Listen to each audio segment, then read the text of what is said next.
இந்த chicken gravy செய்கிறோன்னா ஒரு விஷயத்தை நீங்கள் நல்லா ஞாபகம் வச்சுக்கணும். நீங்கள் 10 சப்பாத்தி செய்ய வேண்டிய இடத்துல 20 சப்பாத்தி செய்ய வேண்டியதாக இருக்கும். அவ்வளோ டேஸ்டியான ரெசிபி. வாங்க எப்படி செய்யறதுன்னு பார்க்கலாம்.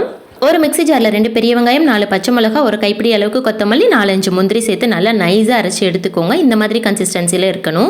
ஒரு கடாய் வச்சுட்டு அதில் தேவையான அளவுக்கு எண்ணெய் ஊற்றிட்டு 1 டேபிள் ஸ்பூன் சோம்பு போட்டுட்டு கொஞ்சமாக கருவேப்பிலை போட்டுட்டு நம்ம அரைச்சி வச்சுருந்த விழுதை சேர்த்து நல்லா வதக்கணும். அதுக்கப்புறம் 1 டேபிள் ஸ்பூன் இஞ்சி பூண்டு பேஸ்ட் போட்டு நல்லா வதக்கணும். அதுக்கப்புறம் சிக்கனை வந்துட்டு இந்த ஒரு 10 நிமிஷம் நல்லா உப்பு போட்டு ஊற வச்சு வச்சுருந்தேன். அந்த சிக்கனை ஆட் பண்ணி நல்லா வதக்கணும்.